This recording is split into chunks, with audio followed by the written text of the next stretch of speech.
Ang atong ebanghelyo karon naghisgot mahitungod sa pagsalig sa usa ka babayi. Kining babayi nga taga-Kanaan nahisakop sa mga tawo nga puno sa pagsimba sa mga Diyos-Diyos ug nahimong hulga sa mga taga-Israel sa ilang panahon. Mao nga sila wala ginatagad ug gilikayan gani sa katawhan aron makalikay sila sa posibleng impluwensya. Apan bisan sa iyang pagkaubos sama sa iro lamang, iyang gipakita ang dakong pagsalig kang Kristo nga bisan mumho na lang sa grasya sa Dios, dako na ang kalipay niya sa maong panambang. Wala siya mohunong sa paghangyo tungod sa iyang pagsalig nga ang Dios maminaw gayud kaniya. Gani iyang gidaog si Kristo sa argumento bisan sa iyang kayano.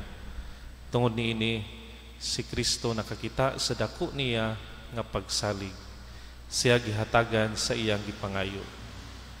Sa atong mga paningkamot sa kinabuhi, mahimo nga dili kita ang sentro sa pagtagad sa ubang tao tungod kay dili kita taas sa kahibalo o inila sa kadaghanan. Mahimo nga dili kita importante at ubangan sa kadaghanan kay kita kabus ug dili influential sa katilingban.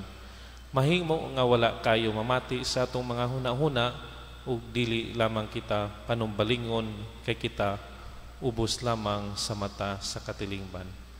Apan sa atong panginahanglan, ang Dios mohatag kanato kung magpadayon kitang masaligon. Bisan mumho na lang sa iyang kahibalo o grasya, iya gayud kitang ngaligunon. Kung muduo lamang kita kaniya aron magpakitabang, ang Dios mutagad gayud kanato. Dili makaako ang Dios nga dili mabahin kanato ang iyang dakong grasya bisan mumho lamang.